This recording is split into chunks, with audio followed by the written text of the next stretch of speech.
দেড় মাস ধরে আমাদের বাড়ি জল থাকায় আমাদের বাড়ির এখন কি পরিস্থিতি চলো তোমাদের দেখাই। এটা আমাদের বাড়ি পিছনের অংশ।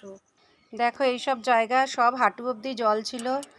এখানটায় দেখো দেয়ালটা দেখলে বুঝবে যে কতটা জল হয়েছিল এখানে। দেখো মাটি থেকে এত অবধি জল হয়েছিল এখানে। এখানে প্রায় অনেকটা উঁচু, কিন্তু তার থেকেও নিচু অংশ হলো এইটা। তার মানে এখানটায় প্রায় হাঁটু অবধি জল হয়েছিল। জলের দাগগুলো এখনও স্পষ্ট রয়ে গেছে। যখন অল্প জল ছিল তখন এখানটায় বাসন মাজা হতো, কিন্তু তারপরে যখন প্রচণ্ড জল হয়ে গেছিলো তখন এখানে আর বাসন মাজা যায়নি। দেখো এই জায়গাটা কতটা উঁচু, এখানটায় বাসন বাটি রেখে মাজতে পারতাম না, সব ভেসে চলে যেত। বাথরুমের অবধি পর্যন্ত জল ঢুকে গেছিলো অনেকটা। দেখো জল এখান থেকে এতটা জল হয়েছে যে এই যে সিঁড়ির এতটা অবধি জল হয়ে গেছে। 2 সিঁড়ি পর্যন্ত জল ছিল, প্রায় 3 সিঁড়ি। দেখো এতটা জল, সিঁড়ির উপরটায় জল ছিল, 3টে সিঁড়ি জল ছিল, কতটা জল।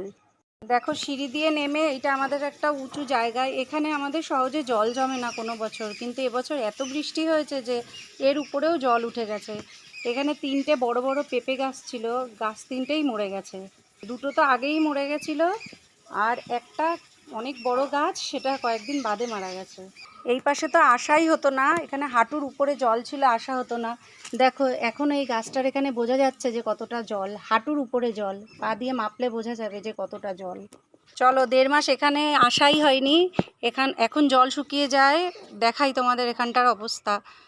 দেখো এই কচু গাছগুলো জলের অর্ধেকটা অবধি ডুবেছিল। ওই যে দূরে যে ঘরটা দেখা যাচ্ছে ওখানেও যে জল কতটা স্পষ্ট বোঝা যাচ্ছে, হাঁটুর উপরে জল, পুরো দাগ রয়েছে এখনও।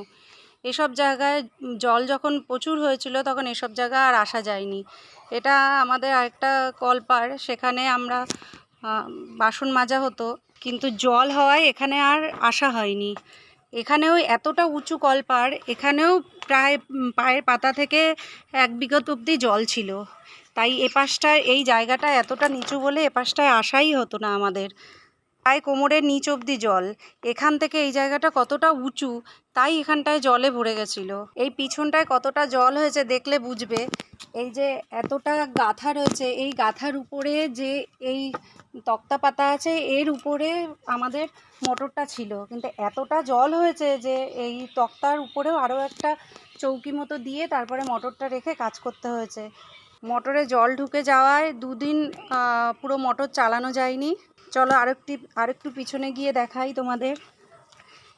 এই যে এইসব জায়গা সব জল ছিল।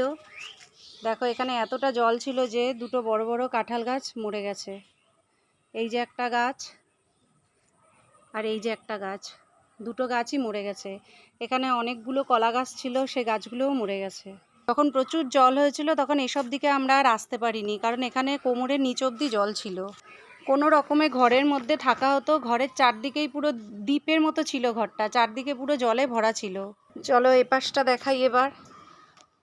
ওই যে জল দেখেছো কতটা জলের দাগ, এই 3 সিঁড়ি অবধি জল ছিল। আবার এপাশ দিয়েও দেখো কতটা জলের দাগ, এতটা অবধি জল ছিল, পুরো সাদা হয়ে রয়েছে জলে।